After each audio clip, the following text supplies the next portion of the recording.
औज़ु बिल्लाहि मिनश्शैतानिर्रजीम बिस्मिल्लाहिर्रहमानिर्रहीम। उम्मीद है बच्चों आप सब खैरियत से होंगे। ला आज आपकी क्लास 7 का पहला लेक्चर है मैथ्स का और उसका पहला यूनिट है ऑपरेशन ऑन सेट्स। क्लास 6 में आपने सेट्स का इंट्रोडक्शन पढ़ा हुआ है, ठीक है। तो अब क्लास 7 में आपका आ गया ऑपरेशंस ऑन सेट्स। सेट्स पे जो आप ऑपरेशंस अप्लाई करेंगे यानी उस पर जो मुख्तलिफ उस पर तरीक़ेकार लगाएंगे वो चीज़ ऑपरेशंस और सेट्स है। क्लास 6 का थोड़ा रिव्यू ले लें तो सेट की डेफिनेशन क्या होती है। First of all, set is the group और a collection of distinct well defined objects. Set क्या होता है? कलेक्शन होती है या ग्रुप होता है किसका? दो चीज़ों का, डिस्टिंक्ट ऑब्जेक्ट्स हैं और वेल डिफाइंड ऑब्जेक्ट्स हैं। डिस्टिंक्ट्स का मतलब क्या होता है? डिस्टिंक्ट का मतलब होता है मुख्तलिफ के जितनी भी चीज़ें होंगी वो सारी मुख्तलिफ होनी चाहिए। और दूसरा वेल डिफाइंड, वेल डिफाइंड से मुराद है कि उसे एक आप प्रॉपर चीज़ समझ सकें, एक प्रॉपर चीज़ समझ सकें और जो सेट्स के एलिमेंट्स होंगे वो एक दूसरे के साथ बिलोंग करने चाहिए। मिसाल के तौर पर जो पेन है, ये पेन्स हैं आपस में, ये किससे बिलोंग करते हैं? राइटिंग से बिलोंग करती हैं। दोनों किस चीज़ को बिलोंग कर रहे हैं? एक चीज़ से बिलोंग करते हैं।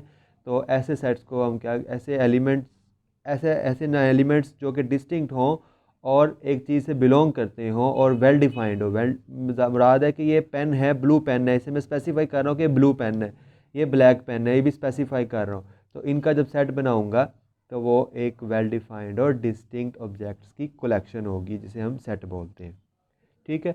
नेक्स्ट है, अब ये जो एलिमेंट्स होते हैं सेट में, ऑब्जेक्ट्स लिखी हुई हैं, ऑब्जेक्ट्स जो होते हैं सेट में उनको हम क्या बोलते हैं? मेंबर्स और एलिमेंट्स ऑफ ए सेट। क्या डेफिनेशन है उसकी? The object of A set in called members और एलिमेंट्स ऑफ ए सेट। वो ऑब्जेक्ट्स जो कि सेट बनाते हैं या सेट के होते हैं वो चीज़ क्या कहलाते हैं? Members of set. मिसाल के तौर पर मैंने ये दो पेन्स लिए थे, तो ये पेन और ये पेन, ये क्या हैं? मेंबर्स हैं किस सेट के? सेट ऑफ ए पेन या set of a writing pen, ठीक है। ये इसके दो एलिमेंट्स हैं या मेंबर्स हैं। फिर आगे बात आ जाती है कि जो एलिमेंट्स होते हैं वो उस सेट को बिलोंग कर रहे होते हैं, ठीक है। जैसे ये जो मैंने सेट लिया था, ये सेट किसको, ये एलिमेंट्स बिलोंग कर रहे थे सेट को। तो बिलोंग्स करने का साइन होता है, ये मैं सेट लिख रहा हूँ। और अच्छा, सेट की रिप्रेजेंटेशन कर्ली ब्रैकेट में करते हैं। ये ब्रैकेट जो है वो सेट की रिप्रेजेंटेशन को शो करती है। यह आपका एक सेट है, ठीक है। इसको मैंने कर्ली ब्रैकेट में लिखा है, सेट में मैंने कुछ नंबर्स लिखे हैं, ठीक है। अब मैं कहूँ कि टू इस सेट में है तो मैं कहूँगा two belongs to A. Two इस सेट का मेंबर है तो उसे मैं क्या बोलूँगा? Two belongs to A. इसका मतलब क्या होता है? Belongs to.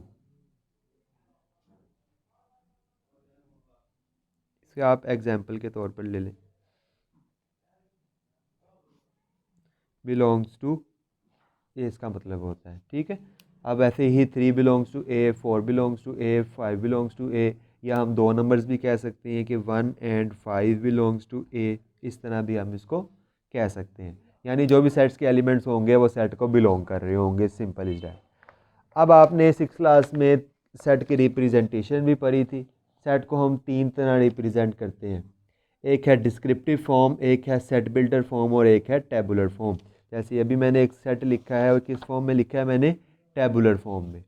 तो इसी तरह और भी टाइप्स होती हैं, कौन कौन सी? डिस्क्रिप्टिव फॉर्म और set builder form. Descriptive form में क्या होता है? हम डिस्क्रिप्टिव में सेट के एलिमेंट्स को इंग्लिश में लिखते हैं। सेट के एलिमेंट को क्या लिखा है मैंने? ये देखो, ये सेट था आपके पास 1 2 3 4 5, इसको क्या लिख दिया है? First five natural numbers. तो ये फर्स्ट फाइव नेचुरल नंबर्स हैं, तो इसको मैंने फर्स्ट फाइव नेचुरल नंबर लिख दिया, डिस्क्रिप्टिव में डिस्क्राइब कर दिया इसको। तो ये डिस्क्रिप्टिव फॉर्म होती है। सेट बिल्डर फॉर्म क्या होती है? सेट बिल्डर फॉर्म में हम सेट को किसी इसमें लिखते हैं वेरिएबल में, जैसे एक्स है। एक्स क्या है? X is a natural number है और एक्स नंबर नेचुरल नंबर कौन से हैं? 6 से लेस। नेचुरल नंबर कौन से होते हैं? ये वैसे बता रहा हूँ आपको कि 1 2 3 ये भी आप लोगों ने पढ़ा हुआ 6 क्लास में, जो 1 से स्टार्ट होते हैं उनको हम नेचुरल नंबर्स बोलते हैं। तो ये कौन से नंबर हैं? ये वाले सेट के एलिमेंट्स कौन से नंबर हैं? नेचुरल नंबर्स हैं, क्योंकि 1 से स्टार्ट हो रहे हैं। और नेचुरल नंबर कहाँ तक हैं? 5 तक हैं। 5 तक तो हम नहीं लिख सकते, हम क्या लिखेंगे? 6 से छोटा। 6 से छोटा जो नेचुरल नंबर होता है वो 5 होता है। तो इस तरह की जो रिप्रेजेंटेशन होती है वो सेट बिल्डर फॉर्म होती है। अब आपने यहाँ पे हेडिंग देनी है,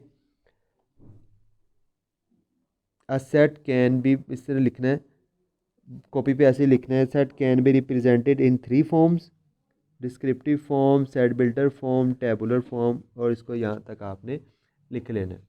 ठीक है। अब आ जाती हैं टाइप्स ऑफ सेट्स, सेट्स की टाइप्स।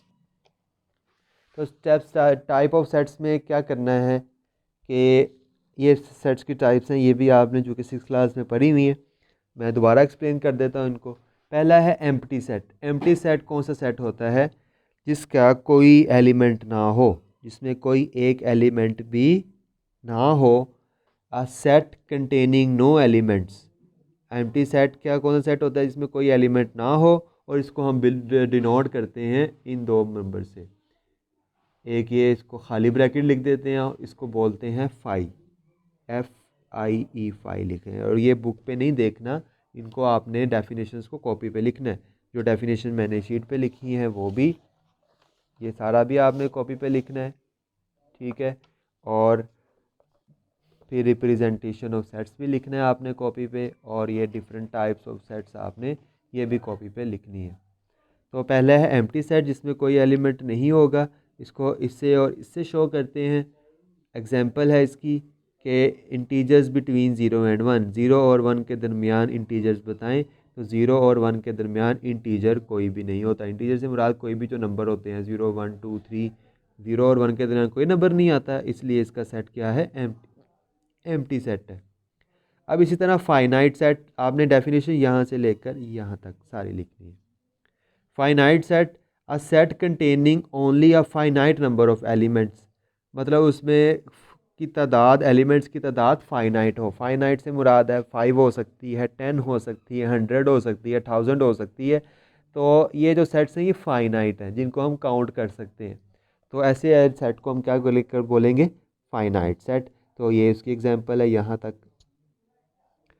फिर है इनफाइनाइट सेट। अब इनफाइनाइट, फाइनाइट नहीं होगा, वो इनफाइनाइट है। और इनफाइनाइट कौन से होंगे? जिनको हम काउंट ना कर सकें। मिसाल के तौर पर ये एक सेट लिखा हुआ है 11 12 13 14 15 16 सब टू सो ऑन, चलता चला जा रहा है, हमें नहीं पता ये कहाँ तक जाके रुकेगा। तो ऐसे सेट को हम क्या कहते हैं?